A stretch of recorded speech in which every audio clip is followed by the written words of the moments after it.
Texas A&M blowing out UCLA through one half at the Rose Bowl in a game that has held completely true to form for both teams. Texas A&M is blowing out UCLA 38-10 through one half at the Rose Bowl. UCLA accepted the ball to open the game and started with its best drive of the night, a 12-play, 53-yard march that stalled at the Texas A&M 12-yard line, setting up a J.J. Molson 29-yard field goal to put the Bruins on top. It was all Aggies from there. Texas A&M's first touch moved 75 yards in 11 snaps, capped by a 5-yard Keith Ford run. After Jarrett Johnson forced a Josh Rosen fumble, A&M pushed the lead to 10-3, then forced another fumble. Armani Watts got this one. Taking over at the Bruins 20, Trayveon Williams handled the entire load, needing 3 runs to push the lead to 17-3 with 4 minutes still remaining in the first quarter.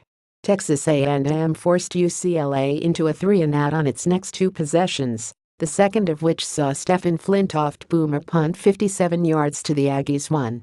But A&M slashed right through the UCLA defense, moving 99 yards, all but 4 of them on the ground, in 7 plays, the largest of which was a 72-yard Williams run.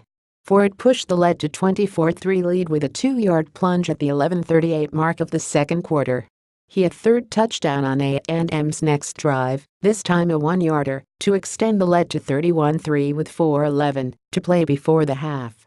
UCLA's offense awoke from its slumber, briefly, piecing together a 67-yard touchdown drive keyed by a 54-yard completion to Jordan Lasley, but A&M effectively erased that touchdown when Williams went 61 yards down the left sideline on the very next snap from scrimmage.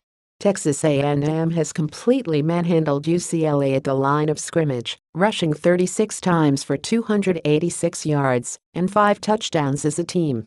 Williams has managed 188 yards and 2 of those scores on just 15 carries. Nick Starkel earned the start at quarterback and played most of the way, hitting a modest 5 of 9 passes for 49 yards. Rosen, meanwhile, has lived through a miserable half. He hit only 9 of 23 passes for 114 yards and was hit a number of times, including on the fumble that set up A&M's field goal. His half ended on a 4th down sack that saw him limping toward the sideline. The Aggies will receive to open the second half.